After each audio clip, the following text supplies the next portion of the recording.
Good evening to all of you. तो आज मैं लेके आई हूँ पूरा 3 महीने का रोड मैप। अब आपको सबसे पहले मैं कुछ रियलिटी चेक कराऊंगी। जैसे ही हमारा पोस्टपोन हुआ एग्ज़ाम 23 जून को चला गया, वैसे ही बहुत सारे ऐसे क्वेश्चंस आ रहे हैं कि हमको मेंस भी लेके चलना चाहिए। हम पूरा मेंस कैसे कवर कर पाएंगे 75 डेज़ में प्रीलिम्स के बाद, और बहुत सारे ऐसे क्वेरीज आ रही हैं। हमारा मेंस का सिलेबस तो कंप्लीट नहीं हो पा रहा है, हम कैसे करें। तो मैं सबसे पहले रियलिटी चेक कराऊँ आपको। कुछ चीज़ें मैंने नोट डाउन करी हैं, उसके बाद ही आपको शायद वो चीज़ें रियलाइज़ हो पाएंगी, और वो रियलाइज़ करना बहुत ज़्यादा इंपॉर्टेंट है। तो मैं वो चीज़ें बताती हूँ, उसके बाद मैं बताऊंगी कि आपको करना क्या चाहिए इन आने वाले 75 टू 80 डेज़ में। ठीक है, अब देखो, सबसे पहले मैं बता दूँ, आप ध्यान से सुनना, थोड़ी सारी चीज़ें आपको क्लियर हो जाएंगी। मुझे कुछ अलग से बताने की जरूरत नहीं है। जो जो चीज़ें हैं वो मैं आपके सामने रख रही हूँ, आपको बाकी सारी चीज़ें अपने आप क्लियर होती जाएंगी। अप्रैल में हमारे पास, जैसे मान के चल रहे हैं कि मान लो, मुझे नहीं पता ये वीडियो 4 को अपलोड होगी या फिर 5 को, तभी मैं 5 से लेके पूरा 30 अप्रैल तक मान के चलती हूँ। 27 डेज है हमारे पास। अब बस उस 27 डेज में मे भी किसी दिन, एक दिन आपकी भगवान न करे पर तबीयत खराब हो सकती है, या फिर कोई एक दिन बहुत ज़्यादा बिजी शेड्यूल हो जाए आपका। तो उस 27 डेज में से मैं 25 डेज पक्के पक्के लेके चल रही हूँ कि आप तो पढ़ाई करोगे ही करोगे, है ना। 25 डेज, ठीक है, अप्रैल में। इसी तरीके से मई में 31 मतलब 31 दिन होते हैं, उनमें से मैं 29 दिन मान के चल रही हूँ कि 29 दिन तो आप करोगे ही करोगे मई में। और जून में 23 को हमारा एग्जाम है, यानी 22 में से कम 21 दिन तो आप पढ़ाई करोगे ही करोगे। जब भी आप रोड मैप बनाओ या फिर जब भी आप स्ट्रैटेजी बनाओ कि इतने दिन में हमको इतना कंप्लीट करना है, तो महीने के कम से कम 2 से 3 दिन या 2 दिन तो एटलीस्ट आप निकाल दो। क्योंकि होता है कि किसी दिन हम सिर्फ 2 ही घंटे पढ़ पाते हैं, तो किसी दिन हम 10 घंटे पढ़ते हैं, या फिर किसी दिन हमारा मन नहीं करता है, फिर किसी दिन हम बीमार हो जाते हैं, किसी दिन कुछ इंपॉर्टेंट काम से जाना पड़ जाता है। तो एवरेज आप 2 दिन निकाल के चला करो और मान के चला करो। क्योंकि फिर होता है कि हम मान लेते हैं 30 के 30 दिन पढ़ेंगे, और फिर जब एक आध दिन नहीं हो पाती पढ़ाई हमारी, या फिर हम लो फील करते हैं, या फिर कुछ ऐसा हो जाता है और बीमार पड़ जाते हैं, तो हमारे मन में ये चलता रहता है कि मैंने सोचा तो 30 में 30 दिन था पढ़ने का, बट नहीं पढ़ पाया। तो पहले से 2 दिन मान के चलो कि नहीं होने वाली पढ़ाई, और ये रियलिटी है, नहीं हो पाती है 30 के 30 दिन। अब देखो, ये हमारे पास हो गए 25 दिन अप्रैल के, मई के 29 दिन और जून के 21 दिन, टोटल मिला के हो गए 75 डेज। अब मैं मान के चलती हूँ कि एवरेज, वैसे तो हो सकता है कि बहुत लोग जॉब करने वाले हैं, बहुत लोग हाउस मेकर्स हैं, फिर भी मैं मान के चलती हूँ कि 10 घंटे आपको पढ़ने हैं। किसी दिन हो सकता है आप बाद में खींच लो लास्ट डेज में 12 घंटे 13 घंटे, और अभी 7-8 घंटे, बट एवरेज में मान के चल रही हूँ। हो सकता है आप 8 घंटे ही पढ़ो, लेकिन मैं अपना बता रही हूँ कि एवरेज मान के चल रही हूँ। मान लो आपने 10 घंटे पढ़े, 75 दिनों में आपने 10 घंटे कंसिस्टेंसी के साथ पढ़ा, आपके पास है कितने घंटे, 750 घंटे। सबसे पहले प्रीलिम्स के लिए आपको किस यूनिट को कितने घंटे देने चाहिए, उसको डिवाइड करने के बाद हम ये देखेंगे कि हमारे पास कितने घंटे बचे हैं मेंस को देने के लिए। क्योंकि एक चीज़ मैं बता दूँ कि अगर हमारा प्रीलिम्स ही क्लियर नहीं हुआ, भगवान खुदा ना खास्ता, तो मेंस कैसे देंगे। तो एक चीज़ आपको रियलाइज़ करने की ज़रूरत है, मेंस के पीछे भागो। नो डाउट मेंस को हमको अभी से कुछ चीज़ें कवर करके चलनी चाहिए, लेकिन प्रीलिम्स को ऐसे हम छोड़ नहीं सकते, या फिर प्रीलिम्स को हम हल्के में नहीं ले सकते। क्योंकि मैंने पहले भी बोला, मेंस से ज़्यादा फिलहाल प्रीलिम्स में कॉम्पिटिशन है। ठीक है, जैसे ही प्रीलिम्स में हमारा सिलेक्शन हो गया, वैसे ही मेंस के 75 डेज बचेंगे। तो एटलीस्ट मेंस का हम उतना पोर्शन अभी करें जिसको कवर करने के लिए हमको प्रीलिम्स को हल्के में ना लेना पड़े, और फिर बाद में जितना भी बचेगा हम मेंस को कवर करेंगे। अब देखो, यूनिट फर्स्ट जो है उसमें संकल्पना पर विचार करके नया टॉपिक है, और बाकी एंशिएंट मेडाइवल मॉडर्न हिस्ट्री है। बहुत ही बड़ी चीज़ें हैं, बहुत ज़्यादा डीपली चीज़ें भी आ जाती हैं कभी कभी यूनिट फर्स्ट में हिस्ट्री में, और आती हैं 1-2 क्वेश्चन ऐसे आते हैं शायद जो किसी से ना बने। ठीक है, फिर भी इनको हम मान के चलते 40 से 45 घंटे हमको देने पड़ेंगे, अगर एवरेज मार्क्स भी लाना है, ठीक ठाक मार्क्स भी लाना है तो। फिर सेकंड यूनिट है मध्य प्रदेश की संस्कृति साहित्य, मतलब आर्ट एंड कल्चर और हिस्ट्री है एमपी की। उसमें भी थोड़ा सा डीप क्वेश्चंस आ रहे हैं, है ना, डीप क्वेश्चन थोड़े से आ रहे हैं। तो उसके लिए भी हमको 40 से 45 क्वेश्चन, 40 से 45 घंटे एमपी जीके के लिए सेकंड यूनिट के लिए देने ही देने हैं। फिर थर्ड यूनिट हो गया इंडियन ज्योग्राफी, थर्ड यूनिट और फोर्थ यूनिट हो गया एमपी की ज्योग्राफी। तो इन दोनों में हम कम पढ़ के, मतलब थोड़ा बहुत अच्छे से पढ़ के, सिर्फ आपको लेसन थ्योरी, ऑब्जेक्टिव और इसके साथ क्या पढ़नी है, घटना चक्र के कुछ टॉपिक्स पढ़ने हैं। इतना पढ़ के आप ठीक ठाक मार्क्स, अच्छे मार्क्स ला सकते हो। क्योंकि इंडियन ज्योग्राफी से भी ऐसे डीप क्वेश्चन नहीं आते, और नहीं एमपी की ज्योग्राफी से, मतलब किसी भी बुक को आप, कोई भी बुक आपके पास है, बस उसको तो अच्छे से पढ़ लो तो आपका काम हो जाएगा। तो थर्ड यूनिट में लगभग 35 घंटे और फोर्थ यूनिट में लगभग 25 घंटे आपको देने ही देने पड़ेंगे। ठीक है, फिफ्थ यूनिट में क्या है, एक मिनट, फिफ्थ यूनिट में है भारत एवं मध्य प्रदेश की संवैधानिक व्यवस्था, यानी पॉलिटी है। तो फिफ्थ यूनिट को आपको लगभग 40 घंटे देने पड़ेंगे। अब पॉलिटी में देखो थोड़े क्वेश्चन डीप में जाते हैं। जैसे एक बार पूछ लिया गया था कि संविधान सभा के एंग्लो इंडियन उपाध्यक्ष कौन थे, या फिर संविधान सभा के उपाध्यक्ष कौन थे, कुछ आर्टिकल ऐसे पूछा। हालांकि आर्टिकल वगैरह तो बहुत आसान रहते हैं, बट थोड़ा सा पॉलिटी में डीप जाता है। नेक्स्ट थिंग, अगर हम बात करें एमपी की, तो एमपी में पूछ लिया जाता है कि इनमें से कौन मध्य प्रदेश के उच्च न्यायाधीश नहीं है। अब ये सारी चीजें, या फिर क्रोनोलॉजी पूछ ली जाती है कि सबसे पहले मध्य प्रदेश के राज्यपाल कौन थे, फिर सेकंड नंबर, थर्ड, फोर्थ, इस तरीके से अगर पूछ लिया जाता है, तो हमको थोड़ा सा एमपी की पॉलिटी में भी और इंडियन पॉलिटी में ज़्यादा ध्यान देने की जरूरत है, ज़्यादा फोकस करने की जरूरत है। तो हमको फिफ्थ पेपर में 40 घंटे एवरेज कि इतना टाइम तो हमको पढ़ने के लिए देना ही देना है। फिर सिक्स यूनिट की बात करें तो मध्य प्रदेश में भारत की अर्थव्यवस्था है, जो कि सारे के सारे मोस्ट प्रोबेबली सारे टॉपिक्स नए ऐड हुए हैं। तो नो डाउट इनको हमको ज़्यादा टाइम देने की जरूरत है, क्योंकि एक ना एक डर बना रहेगा कि कहाँ से ये चीज़ें आ रही हैं। भले इकोनॉमिक्स करके है, लेकिन टॉपिक थोड़े अलग अलग हैं और अनोखे टॉपिक्स और अच्छे टॉपिक है। तो इनको भी हमको अच्छे से 45 घंटे मान के चलने हैं, 45 से 50 घंटे। फिर 7th में पूरा साइंस है, तो उसको भी हम आराम से 40 से 45 घंटे में क्लियर कर, मतलब आराम से पढ़ सकते हैं और पढ़ा जा सकता है, ठीक है। 8th में करंट अफेयर्स है, तो 30 घंटे, अगर हम आधे घंटे 60 दिन भी आधे घंटे डेली पढ़ेंगे करंट अफेयर, ज़्यादा नहीं, तो बोलते हैं ना तिल अगर आप इकट्ठा करो तो बहुत बड़ा पहाड़ बन सकता है। इस तरीके से आधे घंटे भी आप डेली पढ़ोगे करंट अफेयर्स, तो आप करंट अफेयर्स में 10 ला सकते हो। बस स्मार्ट खेलने की जरूरत है आपको। 30 घंटे करंट अफेयर्स का मान के चलते हैं।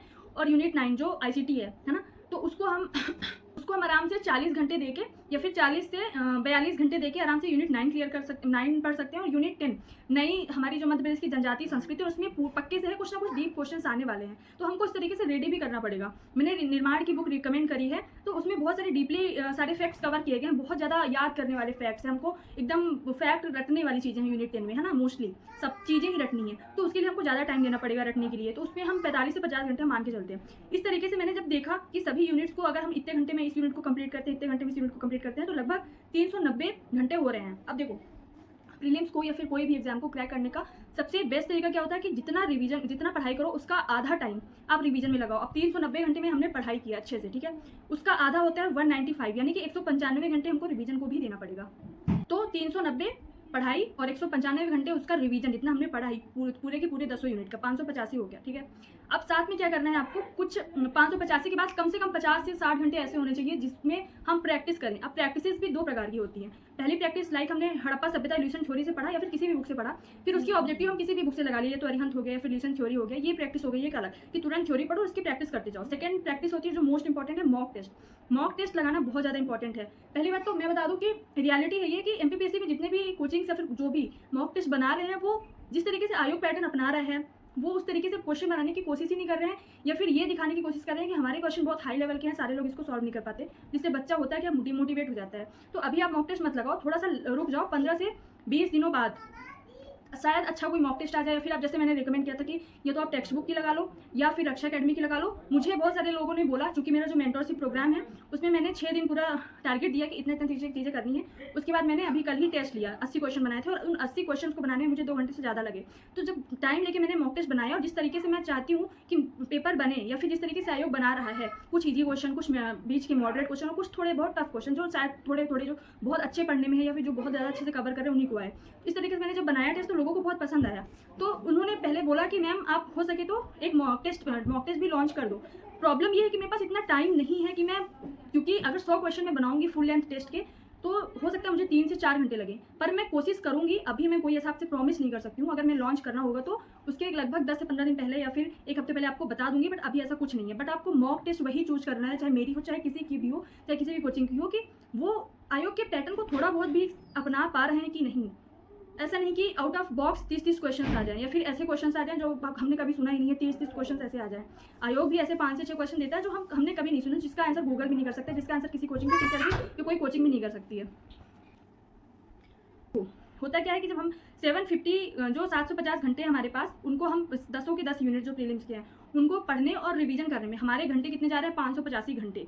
अब हमारे पास कितने बचे, लगभग 165 घंटे। मान लो कोई इंसान है जो 585 घंटे की बजाय हो सकता है 450 घंटे या 400 घंटे में भी कंप्लीट कर रहा है अपना पूरा प्रीलिम, जिसने ऑलरेडी पहले से बहुत कुछ पढ़ रखा है। मान के चलते हमारे पास 300 घंटे हैं मेंस के, बहुत मैक्सिमम हुआ तो, हालांकि इतने बचेंगे नहीं। अगर आप सच में सीरियस हो प्रीलिम्स को क्रैक करने के लिए तो प्रीलिम्स को ही बहुत ज़्यादा शिद्दत से पढ़नी पड़ेगी। भले ही कम कंटेंट रखो, और कम कंटेंट रखना भी चाहिए, लेकिन उसी को बार बार पढ़ना बहुत इंपॉर्टेंट है। क्योंकि सबसे ज़्यादा कमेंट्स मेरे पास ऐसे आते हैं कि मैम मेरा मन नहीं लग रहा है, मुझे लग रहा है मैंने गलत फील्ड चूज कर लिया, मैम मेरे को याद नहीं हो रहा है। वो इसी वजह से क्योंकि आप रिवीजन नहीं कर रहे हो। जब आप रिवीजन करने लगोगे ना तो अपने आप सारी चीज़ें आपको याद होने लगेंगी।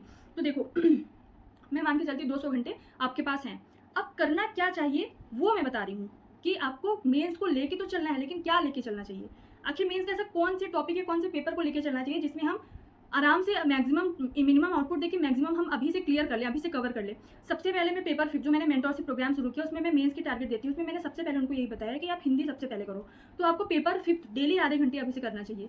जैसे कि हिंदी में वोकैबलरी करो, उसमें आप 10 विलोम शब्द पढ़ लो डेली, 10 तत्सम तत्व पढ़ लो, अनेक शब्दों में एक शब्द, पर्यायवाची, परिभाषिक शब्दावली। ये सब ना हेडेक होता है बाद में पढ़ा भी नहीं जाता है। तो आप अभी से ये सारी चीज़ें करते जाओ। रस पढ़ लो, छंद पढ़ लो, अलंकार तो खैर है नहीं। तो आप हिंदी को कम से कम 200 नंबर, मोस्ट स्कोरिंग अगर पेपर की बात करूँ मैं तो हिंदी है, जस्ट लाइक मैथ। तो आपको हिंदी डेली करना है। साथ में आप पेपर 6 यानी कि 100 नंबर की जो ऐसे ऐसे आता है और प्रारूप लेखन जो आता है, तो आपको वो भी अभी से कवर करने हैं। मतलब आपको हिंदी कम से कम 50 घंटे देके या फिर 30 से 40 घंटे देके आप हिंदी कवर कर सकते हो और लगभग 20 घंटे देके आप पेपर 6 कवर कर सकते हो। फिर उसके बाद आप क्या कर सकते हो और क्या करना चाहिए कि आप मैथ्स निपटा लो अभी से। मैथ्स में 30 नंबर की मैथ्स आएगी, उसको ऐसे निपटा लो कि जैसे आपका प्रीलिम्स क्लियर हो, मैथ्स के नोट्स बने रहने चाहिए, इंपॉर्टेंट फार्मूला, इंपॉर्टेंट क्वेश्चन, उनका फॉर्मेट लिखा रहना चाहिए कि इस क्वेश्चन का एक फॉर्मेट हम तैयार कर लें, एक एक क्वेश्चन के एक फॉर्मेट तैयार करके अभी से नोट्स बना लो डेली आधे घंटे देके, ठीक है। तो मैथ्स आप रेडी रखो ताकि 30 में 30 नंबर आप मैथ्स में ला पाओ। फिर इस तरीके से बायोलॉजी जो कि पढ़ोगे तो प्रीलिम्स के लिए भी हमारा काम आएगा, तो बायोलॉजी अच्छे से पढ़ सकते हैं और 30 में कम से कम 25 नंबर हम ला जा सकते हैं। और बायोलॉजी में डायग्राम पे फोकस करना विशेष। फिर उसके साथ हम क्या कर सकते हैं, कंप्यूटर जो प्रीलिम्स का जो टॉपिक है फर्स्ट यूनिट 9 में कि कंप्यूटर का आधारभूत ज्ञान। तो जब हम इस कंप्यूटर को पढ़ेंगे मेंस के लिए अच्छे से 30 नंबर की, तो वो हमारा ऑलरेडी कवर हो जाएगा प्रीलिम्स के लिए। तो मैथ्स, कंप्यूटर, बायोलॉजी यानी 90 नंबर ये हो गया, 200 नंबर की हिंदी और 100 नंबर की यानी 390 नंबर तो ये हो गया। साथ में और क्या कर सकते हैं, कुछ लोग परेशान हो रहे हैं कि नए जो टॉपिक्स ऐड हुए हैं या फिर नया जो पेपर में नई यूनिट्स ऐड हुई हैं मेंस के लिए कहाँ से कवर करें। तो मैं बता दी, मैंने पहले भी बताया कि जो अभी नोट्स अवेलेबल हैं वो मुझे ऐसा सुनने में आया है कि वो सिर्फ प्रॉफिट मेकर्स हैं, मतलब अपने प्रॉफिट के लिए कि बच्चों को बस नोट्स चाहिए तो वो तुरंत कट कॉपी पेस्ट करके आपके सामने ला दिया गया है।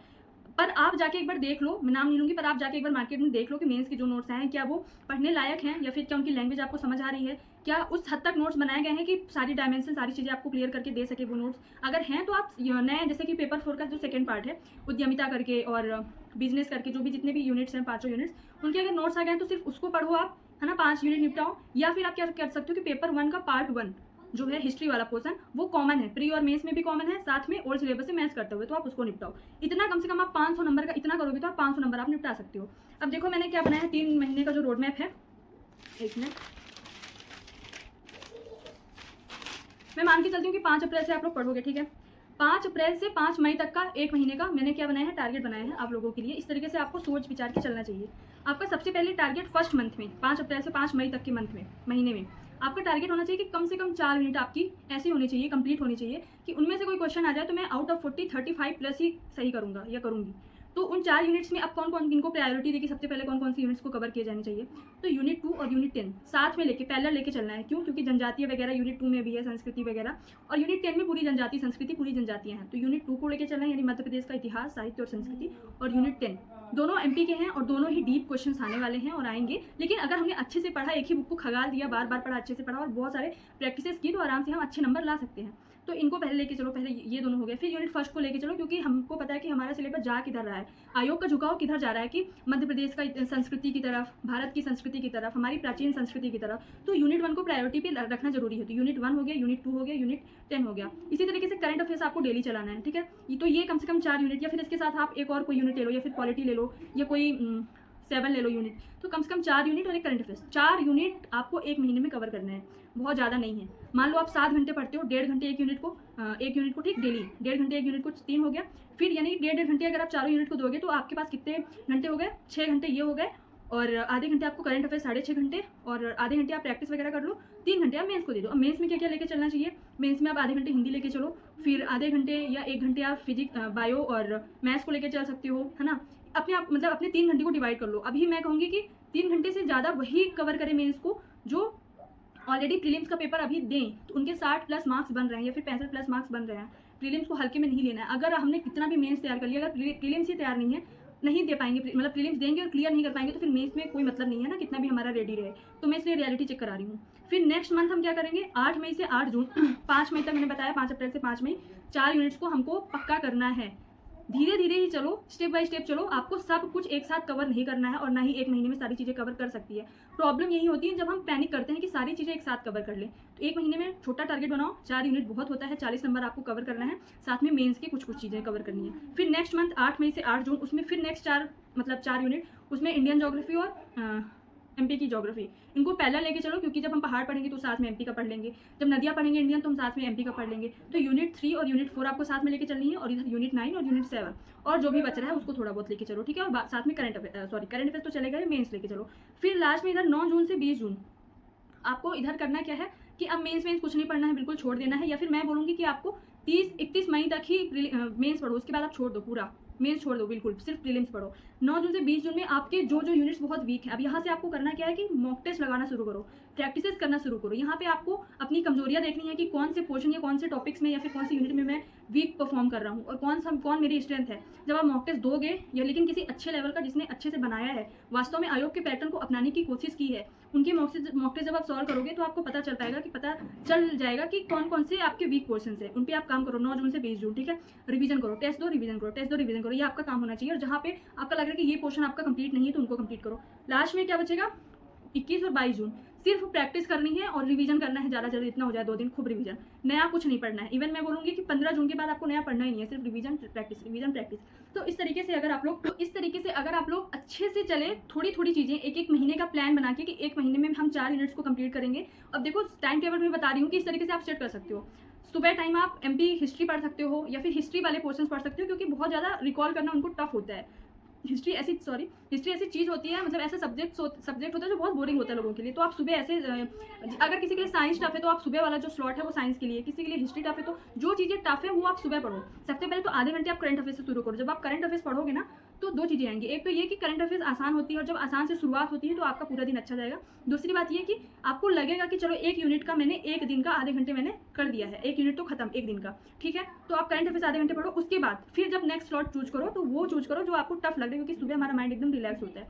फिर दोपहर में हमारी एनर्जी डाउन होती रहती है, हमको नींद आती है, तो उस टाइम पे आप हिंदी पढ़ सकते हो मेंस की, या फिर आप ऐसी चीज़ें पढ़ सकते हो जो थोड़ा सा भी दिमाग लगा के आप गेन कर सकते हो, ग्रैब कर सकते हो, है ना। तो उस टाइम पे आप दोपहर में वो सारी चीज़ें दो। फिर शाम को आप फिर से जब थोड़ा सा रेस्ट ले लो, नैप ले लो, उसके बाद जब शाम को उठो तो फिर से ऐसी चीज़ें उठाओ जो आपको थोड़ा सा कम इंटरेस्टिंग लग रही हूँ, या फिर यूनिट 9 हो सकता है, यूनिट 7 हो सकता है ना। इस तरीके से आप अगर अपने टाइम को मैनेज करोगे तो आराम से आप 3 महीने में मेंस कम से कम 500 नंबर कवर कर सकते हो, और इधर पूरी आप 100 नंबर की 200 नंबर की यानी 100 क्वेश्चन की आप प्रीलिम्स अच्छे से कवर कर सकते हो। बस एक बात याद रखना कि सबसे पहले आपका प्रीलिम्स निकलना जरूरी है, साथ में आप मेंस को लेके चलो, ठीक है। आई होप कि आपको ये वीडियो अच्छी लगी हो, मैंने जो समझाना चाहा आपको समझ में आया। प्लीज़ आप लोग वीडियो पे कमेंट किया करो, मुझे शायद मोटिवेशन मिले, और अगर कुछ कमी रह गई हो तो आप जरूर कमेंट कर सकते हैं। Thank you so much. जय हिंद, जय भारत।